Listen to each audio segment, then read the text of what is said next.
from all the things that I've been told. I'm gonna paint a new reality. It doesn't take a lot to turn a person into gold. Yeah, I've been getting good at alchemy. And you can stay inside in the dark, but without it you never let go.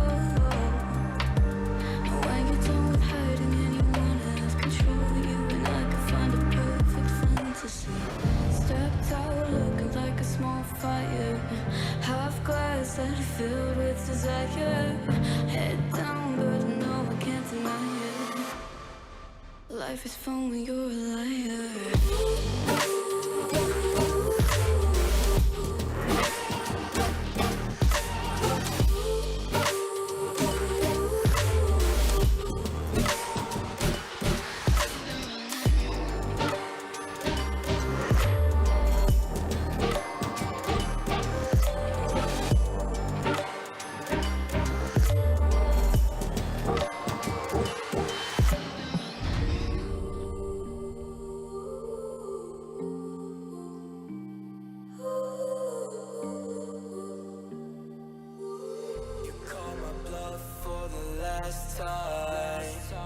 This ain't a song, it's a battle cry. No life. I see the clue between the strobe lights. I'm haunted, black face. Hey, follow me around, okay? Black face. Hey, follow me around, okay? Used to want it bad.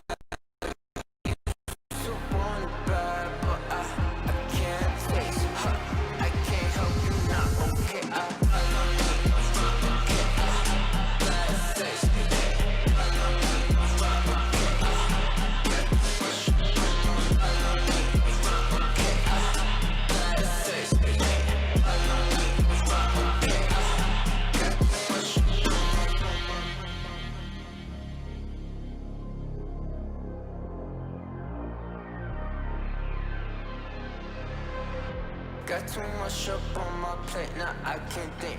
I said woke up, take a action, now I'm feeling this is it.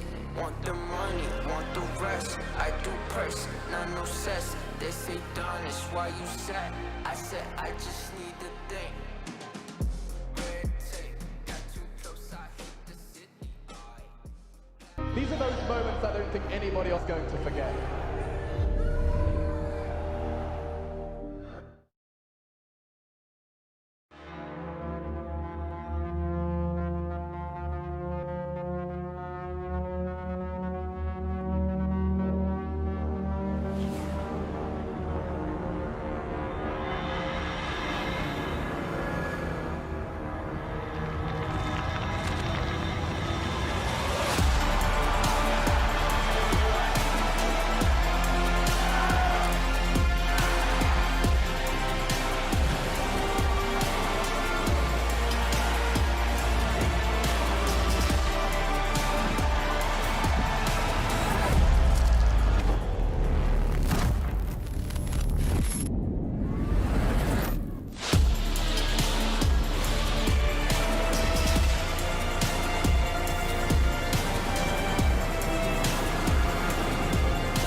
IEM Beijing 2020 kicking off for the Oceania and Asia region. A little bit late, but better late than never, at least in the case of Oceania and Asia. That certainly does ring true. We are back once again, although of course not this time in Beijing. We're in the studio in Sydney, Australia. It's great to have you with us. My name is Elfish Guy to kick off the show here for IEM Beijing 2020.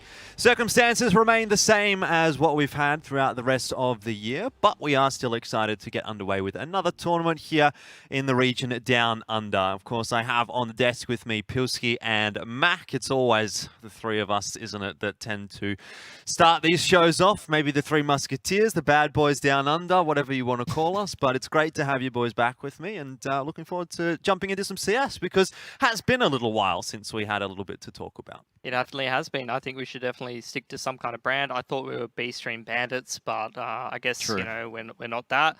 I would love to be on that little dragon boat that you saw in the Establisher. That looks pretty cool. A little bit cooler than a gondola or something like that, you know?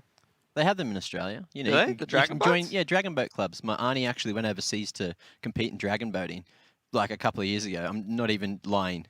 He's Okay, lying. that's interesting. I'm I not didn't lying. even know I'm that not that was a lying. thing, but Yeah. there you go. Anyways, look, fellas, like I said, it's been a little while since we got to catch up with a bit of Counter-Strike. So, I mean, there's been a little bit of moving and shaking that's been going on within Oceania, even within Asia. So, quite a lot to catch up on, it feels like. Yeah, a couple different roster shuffles here and there. We've got a new contender coming in here to the top 4 of Oceania at least, and I would say even Asia as well. So a bit of a shake-up there, at least for one of the teams out of the 4 in this competition. All right, let's start things off then with Oceania, and we'll give you an idea of the 4 teams that are going to be competing in this competition.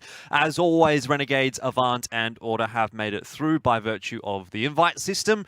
This time, though, a change-up as far as the 4th team goes, which is what Pilsy was talking about just a little bit prior there. Vertex coming in hot. It was a position that has been locked down by the Chiefs, by Rooster in recent times. But now with all of the stuff that's been going on for both of those 2 rosters, it's really opened the door up for Vertex. So quite excited to see what they're going to be able to do. Yeah, they were always competitive with those other teams. Unfortunately, you know, we had a bit of a shuffle in Rooster. You've had Chiefs playing with their coach, couldn't quite win that series to qualify. So Vertex, look, it's not like they beat the stiffest competition like there was there before, but they definitely are a team that is pretty decent. The question is, are they competitive when it comes to playing these other top 3 teams? Well, you got to remember as well, a couple of the players from Vertex are actually from that Truckers team, which did cause that upsetting against Renegades, you know, earlier on in the year. Obviously, that was a little while ago, and Renegades really did button down the hatches as soon as that sort of upset happened. Just making sure, you know, crossing their T's, dotting their I's, making sure everything was there. And again, of course, look, going into this, I feel like Vertex, they are going to be the underdogs, but they're certainly prepared. I've seen them absolutely screaming the tits out of the scene for the last month or so, just expecting this, you know, getting ready for it, and they're really excited to play in this. Yeah, I think one of the major storylines for me as well is going to be whether or not Renegades actually can compete the year completely undefeated and go for something like 7, 8, or 9 tournaments in a row in first place. Something to keep an eye on as we go into Beijing and obviously DreamHack later on next month. We do also have the Asia component though for you, and that's something that we need to catch up on as well. Again, very few changes over there with Tyloo, Vici, and Invictus coming through as the 3 that really have locked down the top 3 spots in Asia for the better part of 2020.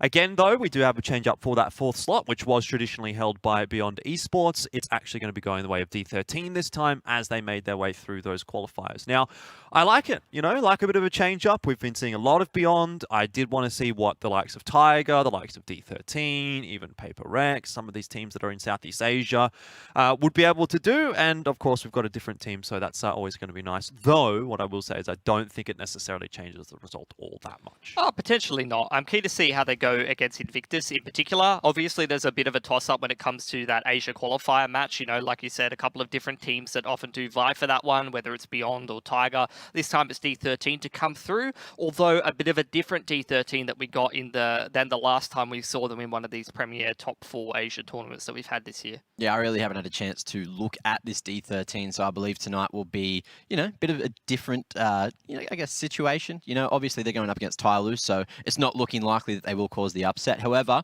I'm excited to see what they do or bring to the table. Indeed. Let's bring up the bracket for Oceania as well, and we can start to deep dive into the discussion about this region. Now, there's a lot going on in Oceania at the moment. There's been roster changes for Avant Gaming. Chiefs are also going through that sort of weird period.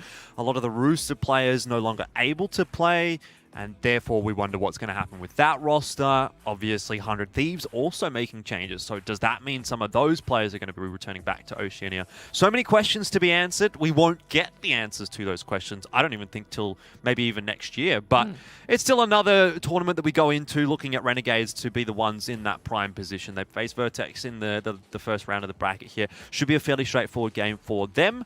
But really, for me, the storyline is going to be Renegades can go undefeated in 2020. It's going to just sort of lock in their legacy. If it wasn't already locked in, that said, if they do drop one of these, if they drop Beijing, if they drop the DreamHack that's coming up, I feel like that might actually be like a bit of a dampener to the spirits for the, if it's just the last tournament, it's like, well, we were so close to having that undefeated series. If it's going to happen, I think it would have happened at one of the previous tournaments. I don't think the field at this tournament is as strong as some of those other ones. I'm not sure about the next tournament coming up, whether some of these teams will actually get some rosters together or pick up some different players, and we'll have a stronger field of rosters to actually challenge them. This tournament in particular, it would have been one of the weaker fields, and they've already dealt quite handedly with a stronger looking Avant in particular, and maybe even a fourth team in the Rooster sometimes pushing them. Yeah, of course, we have to jump over to Asia as well, give you an insight as to what's going on over there, and it's going to be Tyloo D13, Invictus versus Vici, so no change-ups really as far as the tournament brackets are concerned on either side. It's 1 vs 4, 2 vs 3, as it always is, and we're probably expecting much the same vein as what we saw from Renegades here in Asia as well. Tyloo going all the way through that bracket, expecting them to be the eventual victors, and it's almost again the same kind of a concept for them, making sure that they can lock in this sort of legacy of 2020 and just ensure that there isn't that little hurdle that they actually fall over right at the end. Yeah, potentially not. Hoping to see Vici actually bring it to them yet again. Obviously, they've been close so many times. But in particular, I want to kind of gauge Invictus's performance because obviously they did make a roster change. So far, it hasn't bared any fruit whatsoever. So we'll see if they're going to be good enough to once again challenge some of those other Chinese teams that they did upset all the way back in Perfect World. Yeah, I guess we'll see if that happens, Vici as well, they did manage to get that win over Tyloo finally after so long. However, I just want to see him do it for us, though. Can they do it again? Can they do it here? Can they do it over the next 2 weeks? Well, it's time to start those storylines, Mac. We'll have a look at what matches we've got for us today. And to kick things off in Oceania, it is Avant and Order. So, again, a bit of a new look Avant up against the same old for Order. Where does that leave us sitting? I don't know. We're going to have to answer that question when we do come back from the break. But also Tyloo and D13 later on this evening. So, a matchup that we probably have an expected winner for. I think everyone's looking at Tyloo to be the team to beat there, but we have seen D13 put in some pretty reasonable performances when we've seen them play in the likes of Road to Rio, albeit that was a long time ago, different roster. Yep. Still don't mind what I see from the Mongolian region. I think there's a lot of firepower there. There's a lot of interesting Counter-Strike going on from that region. So I don't want to say they're out of that at all. Yeah, I would agree with you. At the same token, though, as we did mention before, it is a bit of a different roster. So I'm not sure if they're going to be cohesive enough or, as practiced as that old roster that was together for a number of months, but is now slowly starting to be picked apart. You're seeing players like Urkas go to an international Asian team going into NG. You're seeing some of those players from D13 actually shift over to Tiger, and a couple of players go each different way to some of these Mongolian teams because there's a lot of teams in Mongolia. There's a lot of talent to go around. So they're just trying different configurations once that one piece moves. It's like your crab video that you put out on Twitter, same thing. Well, speaking of Twitter, Pilski, I'll give a quick shout out to the social medias that we want you to interact with over the course of IEM Beijing. You can use the hashtag IEM, find us on Facebook, find us on YouTube, and do all of that while we head to a short break. Plenty of time for you to let us know what you think about our upcoming match. It is, of course, going to be Avant Gaming and Order. We'll see you in a little bit.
take our time right now, it's just a vibe with you. I feel alive, now I'm feeling like up to the front, will it stand the test of time right now? I need a sign.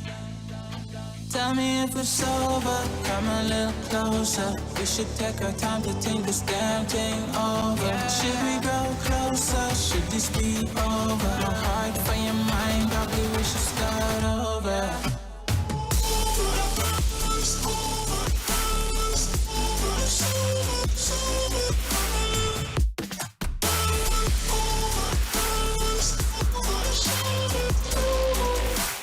Tell me if it's over, am I your lover? Are we going solo? Or is it polo? Her face is saying don't go. I'm acting like I don't know. Whisper my name, say what you want, show me your thoughts. I do the same, my brother in neck while I slowly curse. Feelings in gray, it's still the same. Tell me if it's over, come a little closer. We should take our time to think this damn thing over. Should we grow closer? Should this be over? My heart for your mind, probably we should start over.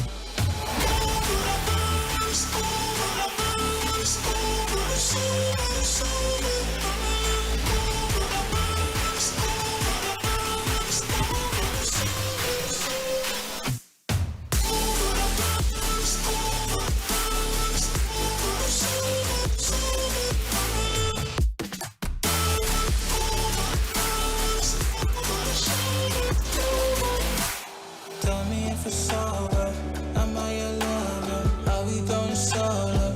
Or is it polo? Her face is saying don't go. I'm acting like I don't know.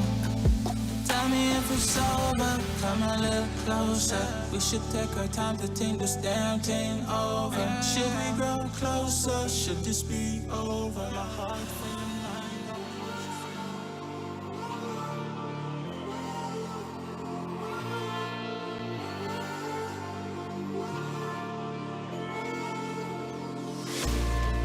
Will you follow me under when I'm crumbling? Every night I wonder, will it ever end? Sometimes I can barely breathe here. Sometimes I don't wanna be here. Sometimes I don't wanna be here.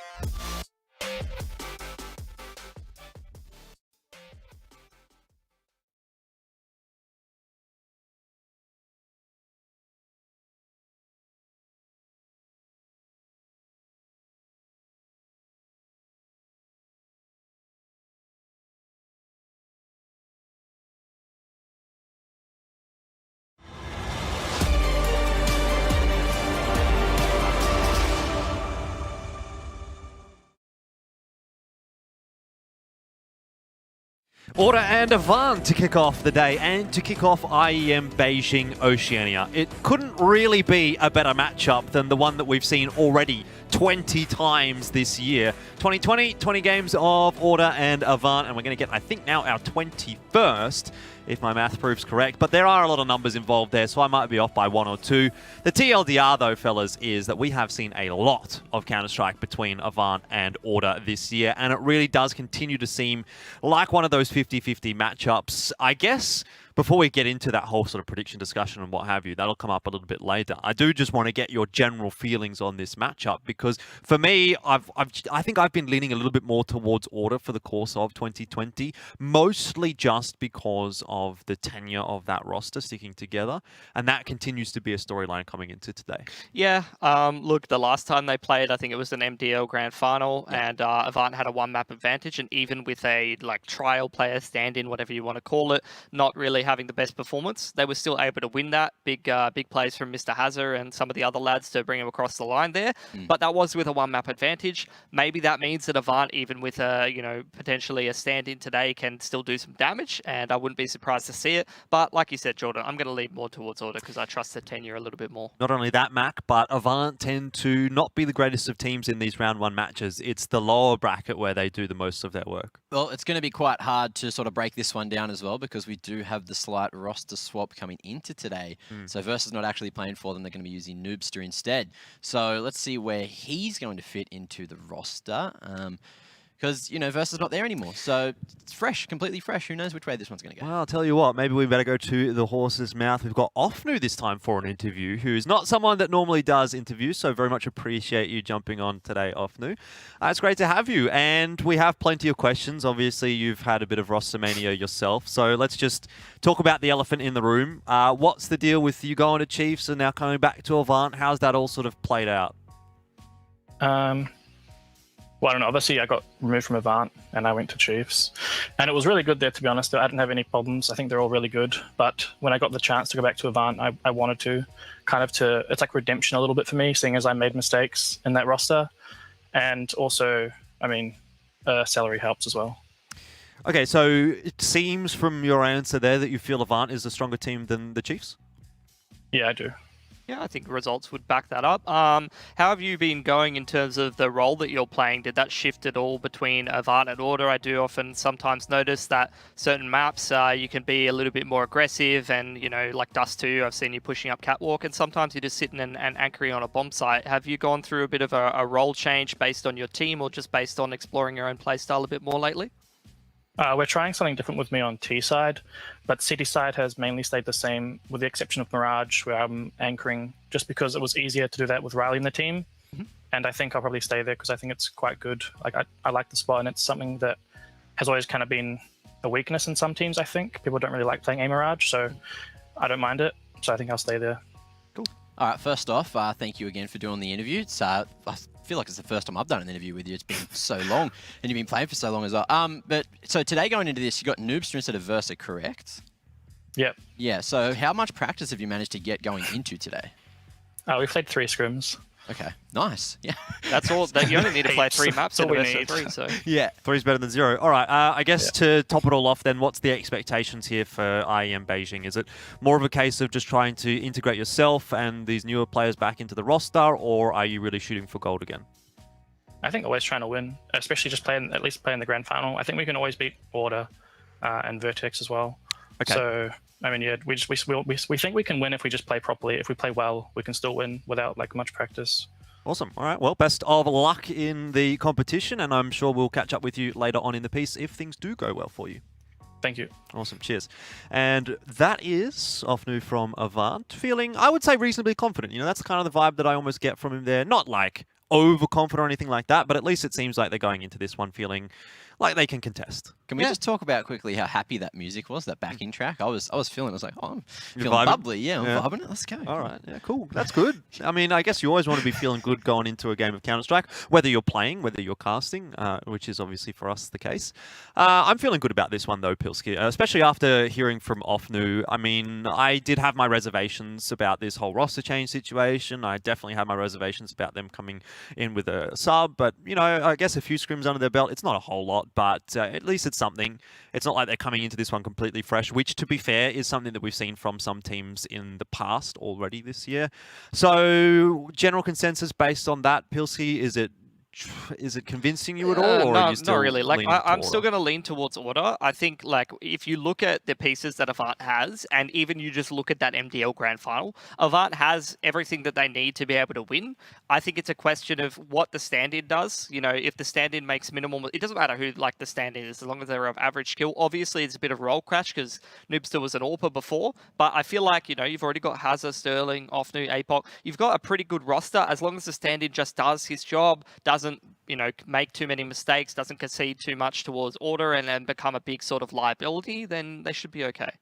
I'm thinking as well, you know, going into this and going into the MDL Grand Final, I think there's a different mentality. Order, they had their video series as well, where they were talking about how they were essentially going in without practice into all of the MDL games, just sort of using it almost as practice for a lot of those teams as well. So I don't know if they did some for the Grand Final. Obviously, it was against Avant, and it was a bit higher stakes than the rest of the season. But going into this, you know that they've had a little bit of extra time to get that practice out and get the reps in, figure out exactly what Avant's going to do.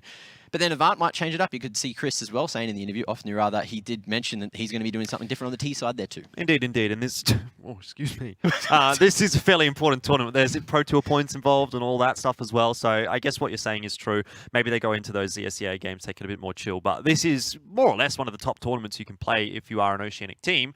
We don't have too much time though. We're about to get into the game. So let's dive into the map veto discussion here, Pilski. I wonder whether or not the situation changes after all of these roster shifts for Avant, or do we get to see the same old, same old? I mean, there's sometimes shift arounds in the map pool, and that's the thing. Like, okay, we're watching two teams that have played 20 series against each other or something, so it's going to be like you're expecting majority of the same map pool, and if the vetoes aren't the same and one team's going to go for something a little bit different, that's when I'll kind of discuss it a little bit more, because we've been every which way on this map pool. We've discussed this veto like 20 times now. I just rather look at it and then be like, I wonder which way this team's sort of angling and trying to get an advantage potentially. All right, I'll tell you what, I'll give you a bit of a hint then. Let's bring up the first couple of vetoes and maybe that sheds a little bit of light here for us. So Overpass gone from Order, that is normal. Vertigo gone from Avant as well. Fairly standard vetoes. Yep. To be honest, the roster changes for Avant, I mean, at least being able to bring back Offnu, I think is in some way a small benefit that it's a player that has been integrated into that roster previously. Yep. You're not going to have to start from the ground up. There will be a case where he's going to have to relearn something. Maybe they've changed a little bit around, like you asked him, some roles maybe shifting on the T side as well. But realistically speaking, it feels more like just one roster change instead of two roster changes for Avant. Anyway, let's bring up the first couple of picks here, and that's where we get into a bit more of the in-depth discussion. So Inferno from Order, Dust 2 from Order as well. I'm going to assume that went the way of Avant, so that should be fairly standard picks as well, I would say. Potentially so. I mean, I would expect, obviously, Order's the one that's picked Inferno, but as we did see, I think earlier this year in like ANZ Champs, I think it was, one of those series, Avant ended up picking Inferno and doing really well on it. Order's gone from, at times, being really shaky on Inferno to like 16-2ing teams on Inferno, so I'm keen to see what their form's going to be and whether they've definitely ironed their Inferno out and are feeling very comfortable on it. And Dust 2, a map that Order was performing pretty well on, I think out of necessity, mostly in 2020, because obviously Renegades plays a lot of Dust 2, and it was one of Avant's main maps. And I think it's a bit of a comfort pick for Avant. They seem pretty comfortable on Dust 2, and why wouldn't you be? You got a lot of good tools for that. You got Sterling on there. You got Offnu. He loves Dust 2. He always does pretty well on it.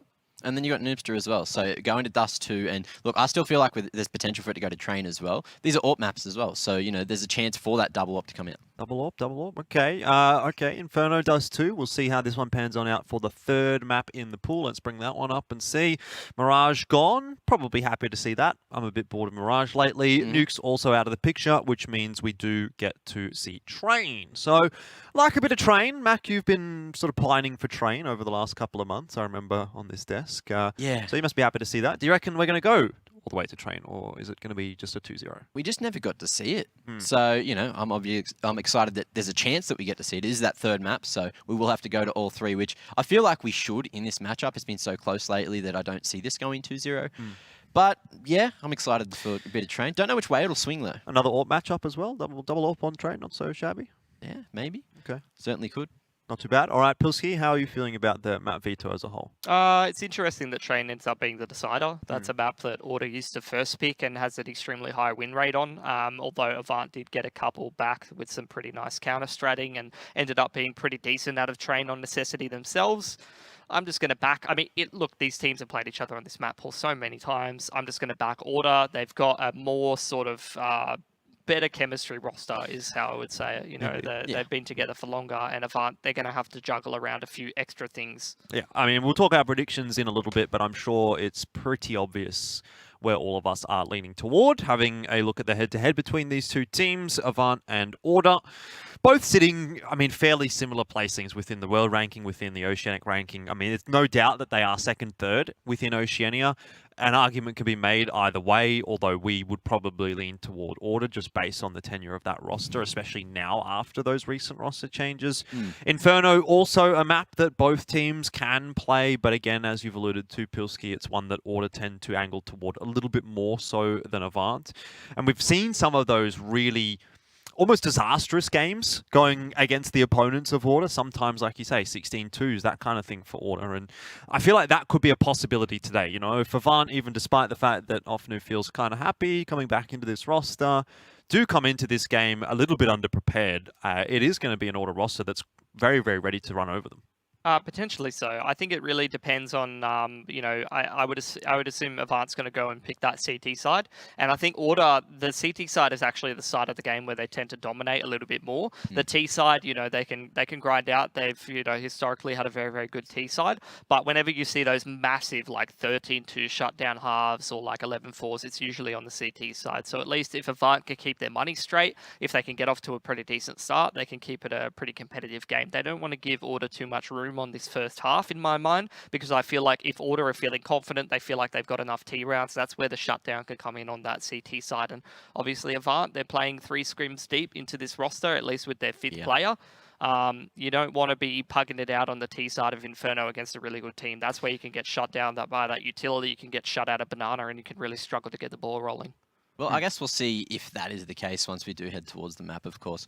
The other day, Avant actually beat Order on this map, so it's going to be interesting to see where this one goes, because you've got the core 4 which were there for that previous match, and they're all looking really sharp at the moment. So I still am not 100% convinced as to which way this game goes, but at least Inferno, I feel like it should be for Order. Should be. Well, we have heard from Ofnu of Avant, and now it's time for us to hear from Alistair. We've prepared an interview earlier. I believe it was Frankie who interviewed him. So let's go ahead and have a listen to what they dug up in that interview. Alistair from Order joins me now. And first of all, I've got to get your take on, the boys becoming no more boys, because, of course, 100 Thieves have gone their separate ways. What was your reaction to that news?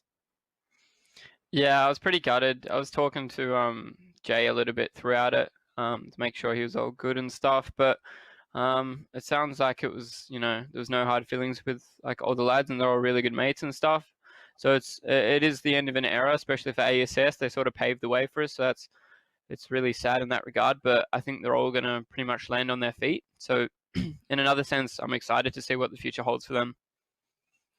In the Oceania scene, do you feel like you're playing to be picked up as a team to maybe move out of your local region, or is there an element of playing for individual success? I think there's a bit of both. I don't think you have to do one or the other unless you're a selfish player and you're really just trying to pad your own stats to make it out of Australia. I think you can do both at the same time, because at the end of the day, everyone in Australia wants to make it out of Australia, and compete internationally as much as possible.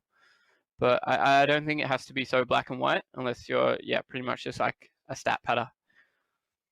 You recently lost your coach Tux to the Valorant scene. So what's your plan for coaching moving forward? We do have some, we got somebody we're going to trial for now. But literally we sort of had a look out there, and it's pretty rough, especially for Australia, because obviously we'd prefer somebody internationally with a lot of experience and something they can bring to the table. But I don't think the salaries in Australia are anything compared to what they'd be used to in America or Europe per se. In Melbourne, you're currently undergoing coronavirus easing. So does that mean we're going to get to see you playing in the same space as your teammates in the future? Hopefully, I think 2020 is sort of a write-off, but it's still there are some restrictions in place. So hopefully by 2021 we can be doing LANs and international, boot camps and LANs and stuff like that, and we can at least see each other. Because I know with the recent additions that aren't even that recent anymore of Gyra and Rick, we haven't actually got to like have a LAN with them or anything. Well, Alistair, fingers crossed you get to drink a flat white with the boys very soon. Thank you for talking to me. Thank you very much. Great stuff from Frankie, and a pretty good interview. A lot of discussion topics that we could potentially break down. We have a little bit of time. The game still yet to get underway. So let's start with the first one, the 100 Thieves sort of breaking apart. I know we've discussed this on some various podcasts, on the Twitters, all of that. But what's your general consensus on that one, Pilsky? I mean, it seems like some of the players might be staying over in North America, but how does that affect Australia if, one or two come back? Yeah, I mean, they're just instant pickups for most of the teams, I think. I'm curious to see if like Renegades would be the ones to shift, or whether the other guys are obviously just, I would assume, pick them up by default. Yeah. But Renegades, obviously, they've been pretty dominant domestically, so I'm not sure that they really have any incentive to make any roster changes.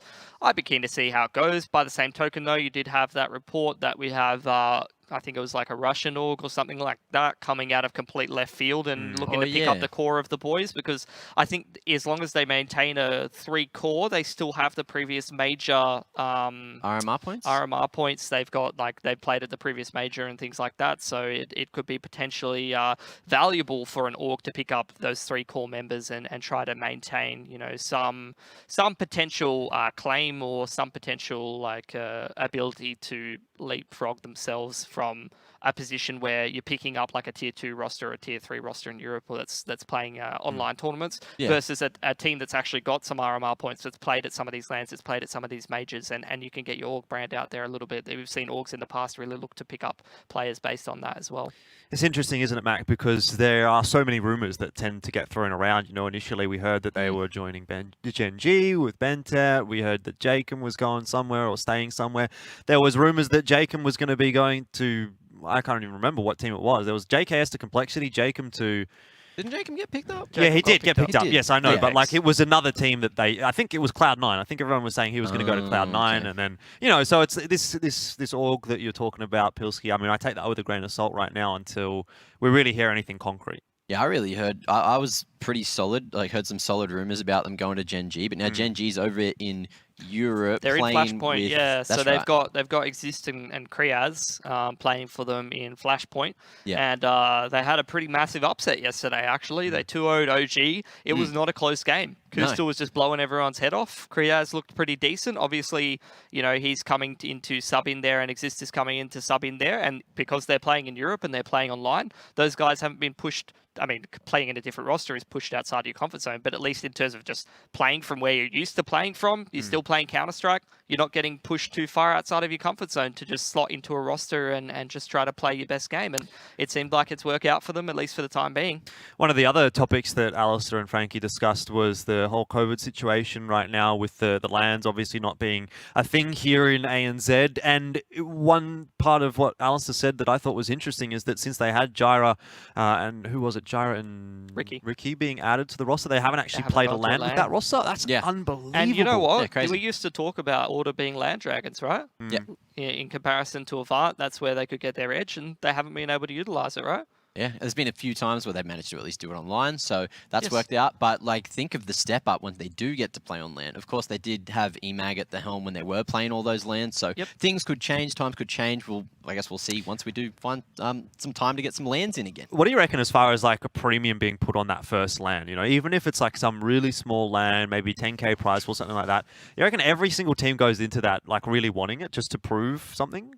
Yeah, of course. You know, I hope it's like so. finally the time to get back to the core of Counter-Strike, what it should be, what all the competitive Counter-Strike should be played on, and everyone's really going to want to show their A game. Yeah, more or less there is, you know, it feels like there might be something more to it just because it is the first one back, rather than it being like, oh, well, we had a land a few months ago. This one doesn't really matter too much. Maybe not the top 4 teams, blah, blah, blah, something like that. Anyway, fellas, we do need to have a bit of a discussion back on track here between Order and Avant. That's our first matchup for IEM Beijing. Just waiting for things to get underway in the server. But I think now might be a good time to get into a prediction discussion. We sort of touched on it a little bit earlier. I think both of you already threw your prediction out. But how about we go down the line and start with Pilsky, and you know, you can really reinforce what you've gone for here. Yeah, so I'm going for Order. I'm actually more confident than the rest of the lads. That's interesting. I'm basing it entirely off the fact that I think Order, they just have that 5th player there as a tenured player. I think Avant's playing from a bit of a deficit because they're using a stand-in, although they do have the you know, core of the players together. And I think Avant has got, you know, a pretty decent win rate against Order in a lot of these series, to be honest.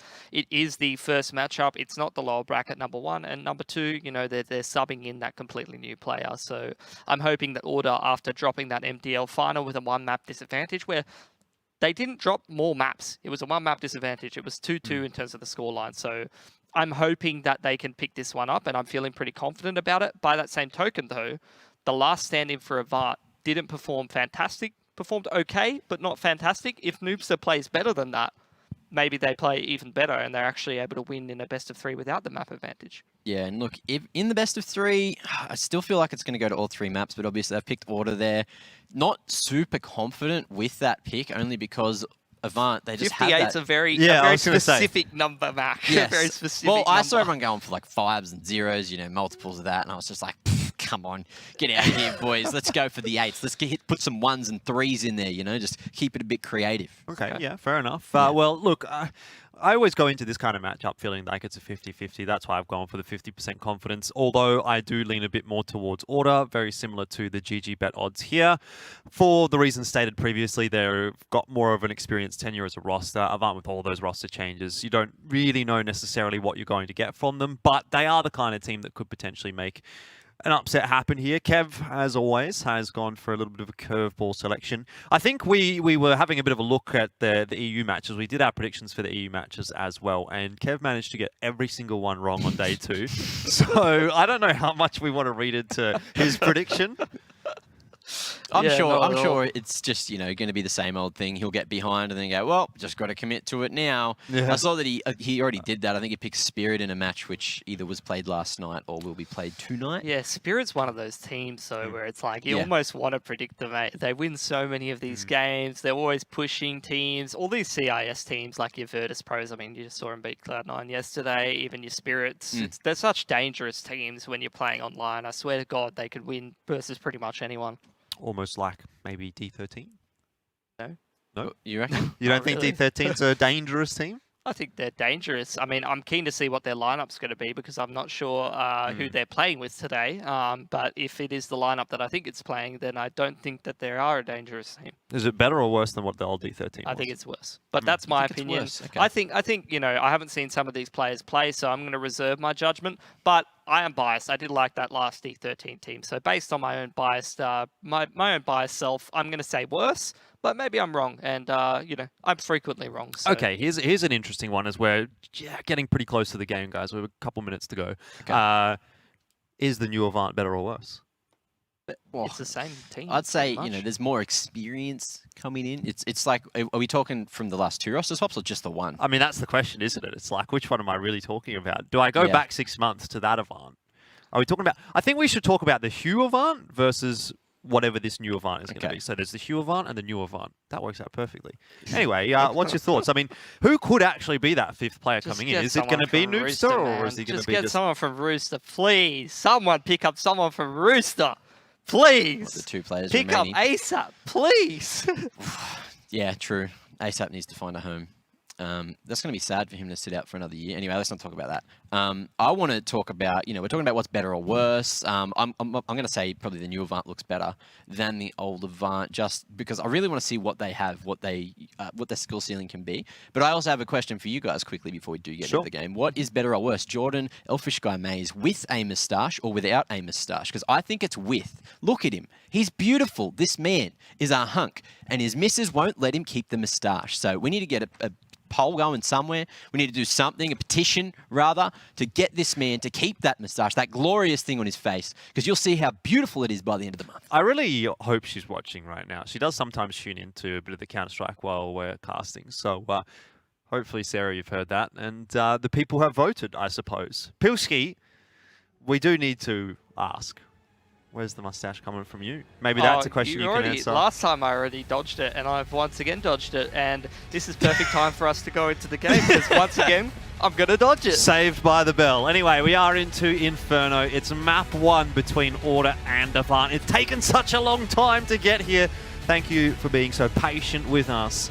But let's get into the first game of IEM Beijing 2024 Oceania.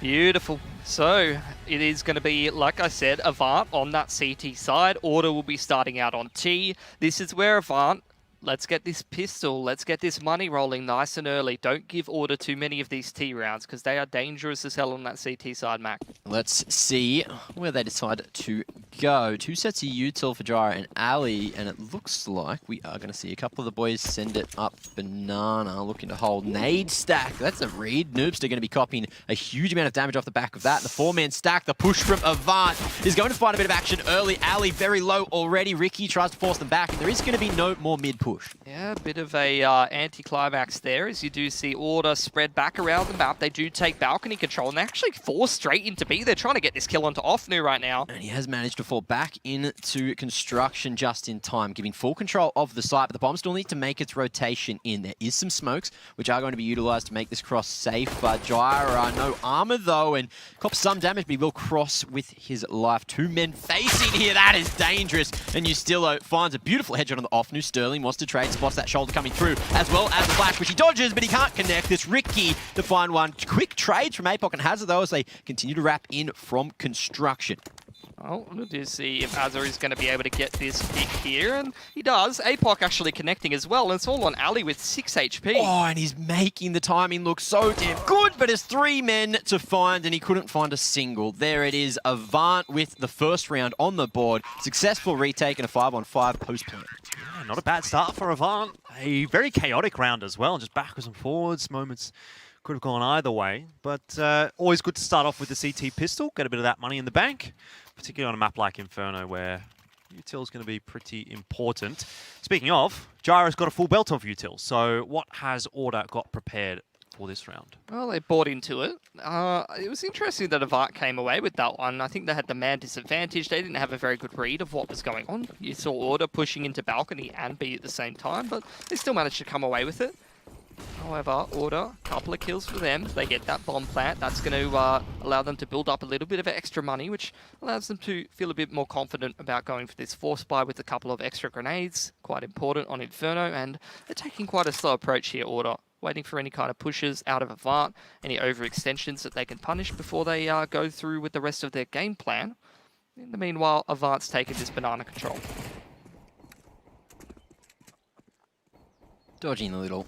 A couple of pot shots coming through that smoke. Order happily holding a bit of mid control, nice and deep on the stairs as well, making sure that Avant were not going to run at them early. Now Order regrouping, sending it over towards Banana, looking for some control in this direction. Only a smoke on Hazard to delay them though. He's going to drop that one down.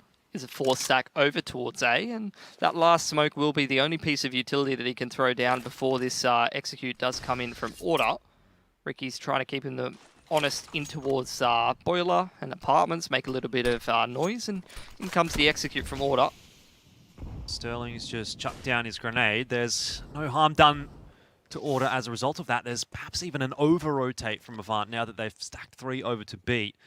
Only a couple left on A. It's Noobster MP9 in hand alongside APOC, but goes Gyra trying to keep all 3 on B, and he will be successful in that mission, if not keeping himself alive. But that might be enough to give Order the advantage. Noobster needs to hold strong here. MP9 in hand, gets a lot of damage done, and APOC follows up onto Ricky. Bomb plant will go down, but a good solid hold from Noobster and APOC swings the round quite squarely in favour of Avant, and a headshot to boot from Sterling, who's looking reasonably sharp today.